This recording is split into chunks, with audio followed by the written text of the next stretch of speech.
గణేశాయ నమః. శ్రీ సరస్వత్యై నమః. శ్రీ గురుభ్యో నమః. భక్తులారా, వాల్మీకి మహర్షి రచించిన శ్రీమద్ రామాయణం యథాతథంగా చెప్పుకున్నాం. ప్రతి శ్లోకం దాని అర్థం. ఇందులో భాగంగా నిన్నటి వరకు మనం బాల, అయోధ్య, అరణ్య, కిష్కింధ, సుందర యుద్ధకాండాలు పూర్తి చేసాం. ఉత్తరాఖండ్లో కూడా మనం 61 సర్గలు పూర్తి చేసాం. 62వ సర్గలోని 15వ శ్లోకం వరకు చెప్పుకున్నాం. ఈ రోజున 16 నుండి కొనసాగిద్దాం. కొనసాగించే ముందు వాల్మీకి మహర్షిని ప్రార్థన చేసుకుందాం. పూజంతం రామ రామేతి మధురం మధురాక్షరం ఆరుహ్య కవితా శాఖం వందే వాల్మీకి కోకిలం అంజనానందనం వీరం జానకీ శోకనాశనం కవి సమక్షంతారాం వందే లంకా భయంకరం. సదా నింబవృక్షస్య మూలాధివాసాత్ సుధాశ్రావిణం చిత్తమప్యప్రియంతం తరుం కల్పవృక్షాదికం సాధయంతం నమామీశ్వరం సద్గురుం సాయినాథం. సమర్థద్గురు సాయినాథ మహారాజ్ కీ జై. రాజ్యే త్వామభిషేక్ష్యామి మధోస్తు నగరే శుభే నివేశే మహాబాహో భరతం యజ్జవేక్షసే శూరస్త్వం కృత విద్యస్య సమర్థస్య నివేశనే.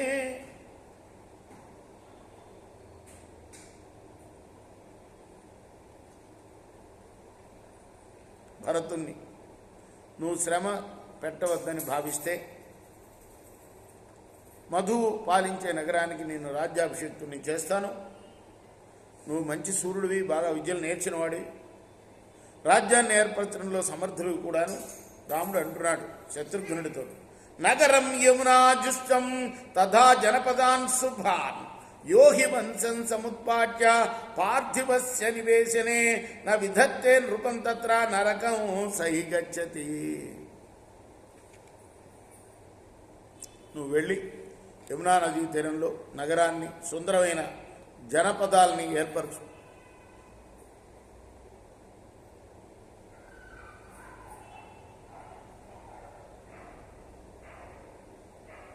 ఒక రాజవంశాన్ని నిర్మూలించి ఆ స్థలంలో మరొకరిని నియమిస్తే నరకానికి వెళ్తాడు వాడు.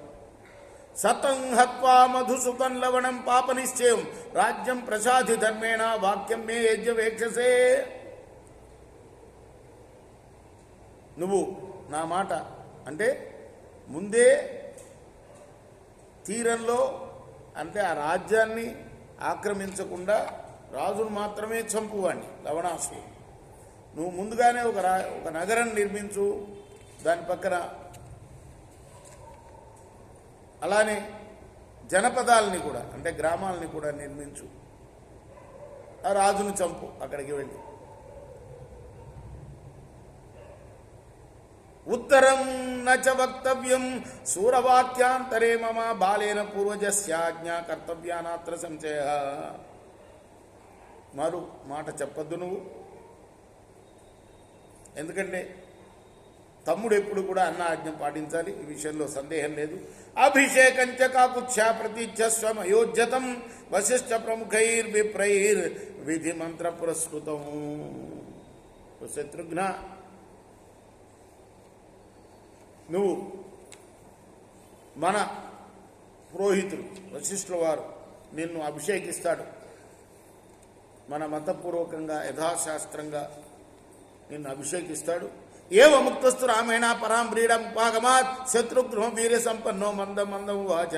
రాముడు మాటలు విన్న తర్వాత శత్రుఘ్నుడు మెల్లగా ఇలా అన్నాడు, అధర్మం విద్మత ఉత్సాహస్మిన్ అర్థేన రేసురా కథం తిష్టస్సు జ్యేష్ఠేషు కనీయానభిషిచ్యతే. మహారాజా రామ, నువ్వు చెప్పేది అధర్మం అని నేను అనుకుంటున్నాను. పెద్దవాళ్ళు ఉండగా చిన్నవాడికి అభిషేకం ఎలా చేస్తారు చెప్పు. అవశ్యం కరణీయం చ శాసనం పురుషర్షభ తవ చైవ మహాభాగా శాసనం దురతిక్రమం. అయితే నీ శాసనాన్ని, అన్న శాసనాన్ని తమ్ముడు తప్పనిసరిగా పాటించాలి కదా. తత్వమయా శృతం వీర శృతిభ్యసమయా శృతం నోత్రం హిమయా వీర మధ్యమే ప్రతి జానతి.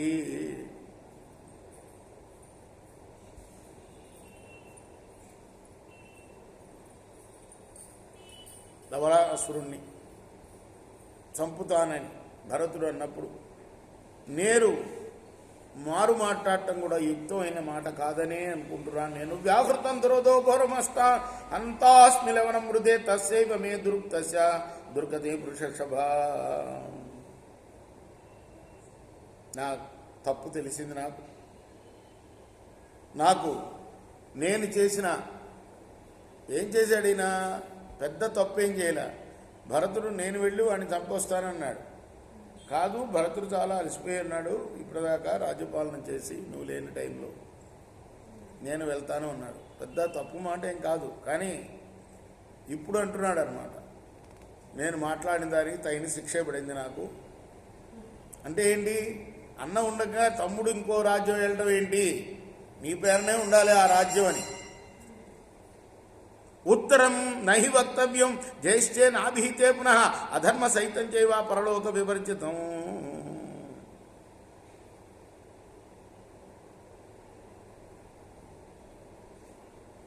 పెద్దవాళ్ళు మాట్లాడిన మాట అధర్మ సహితమైనో కదా, సహితమైన పరలోకానికి విరుద్ధమైన ఎదురు చెప్పకూడదు కదా. సోహం ద్వితీయం కాకుత్సా నవక్షామిత ఓత్తరం మా ద్వితీయేన దండో వై నిపతేన్మయమానదా. భరతుని మాటకి ఎదురు చెప్పడం వల్లే నాకు ఈ శిక్ష లభించింది. అంతే. శత్రుఘ్నుడు, రామ, భరత, లక్ష్మణ, శత్రుఘ్నుడు చిన్నవాడు కదా, భరతుడు పెద్దవాడు కదా.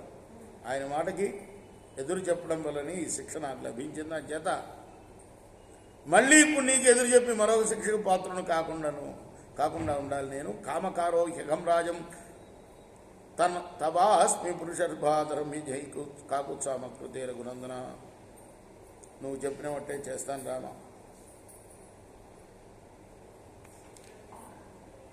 అయితే నాకు అధర్మం అనేది తగలకుండా రక్షించు. ఏవ ముక్తేతు సూర్యేణ శత్రుఘ్నేన మహాత్మన ఉవాచ రామ సమృష్ట భరతం లక్ష్మణం తదా. శత్రుఘ్నుడు మాటలు విని రాముడు సంతోషించి భరతుడితోటి లక్ష్మణుడితోటి ఇలా పడ్డా. సంభారానభిషేకస్య ఆనయత్వం సమాహిత అద్యైవ పృషవ్యాఘ్రం అభిషేష్యామి రాఘవం.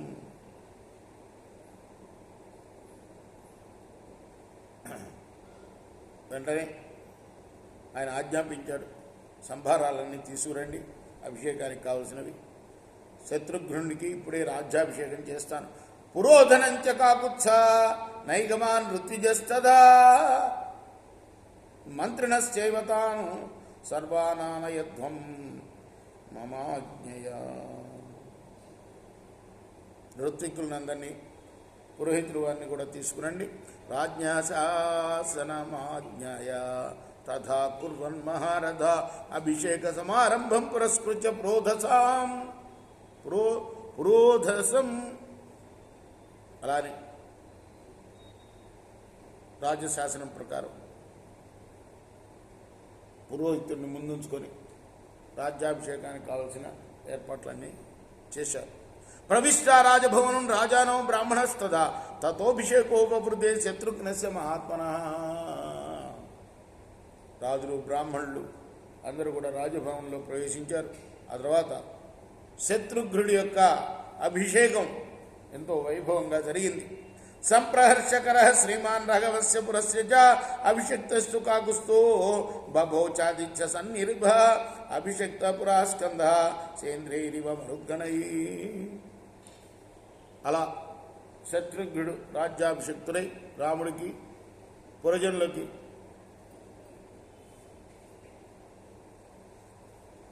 ఆనందాన్ని కలిగించాడు. ఎలా? ఇంద్రాది దేవతల చేత అభిషిక్తుడైన కుమారస్వామిలాగా, సూర్యుడిలాగా ప్రకాశించాడు. అభిషిక్తే తు శత్రుఘ్నే రామేణాక్లిష్ట కర్మణ పౌరా ప్రముదితాశ్చాసన్ బ్రాహ్మణాస్య బహుశ్రుత. శ్రమ పడకుండా కార్యాలు నిర్వహించే రాముడు శత్రుఘ్నుణ్ణి రాజ్యాభిషిక్తుణ్ణి చేయగా, పౌరులు, అధిక విద్యావంతులైన బ్రాహ్మణులు కూడా సంతోషించారు. కౌసల్యాచ సుమిత్రాచ మంగళం కేకయా తథా చక్రుస్థ రాజభవనేయాశ్చాన్య రాజయోషిత. కౌసల్య, సుమిత్ర, కైకేయి అందరూ కూడా అతనికి మంగళం చేశారు.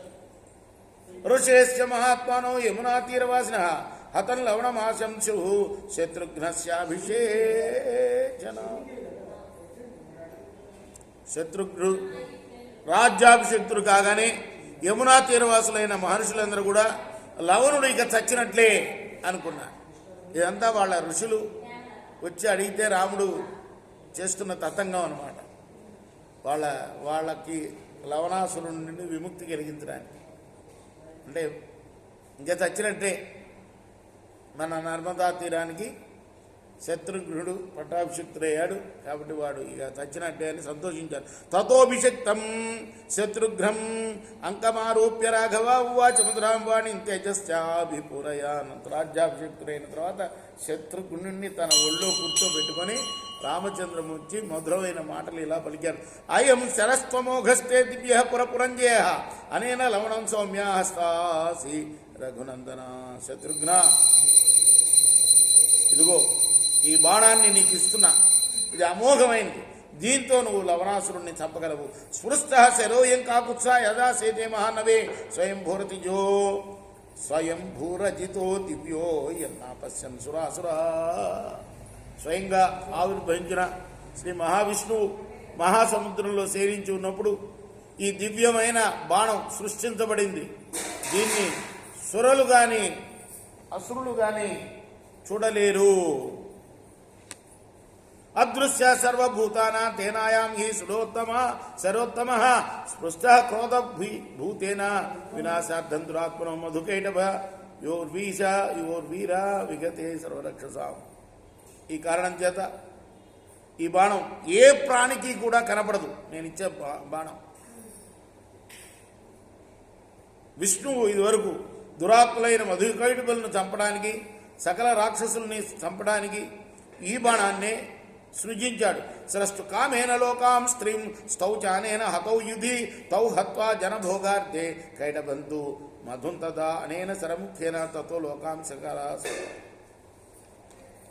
ముల్లోకాలు సృష్టించదలిచిన మహావిష్ణువు దీని చేత యుద్ధంలో వాళ్ళిద్దరినీ మధుకైటపుల్ని చంపేశాడు.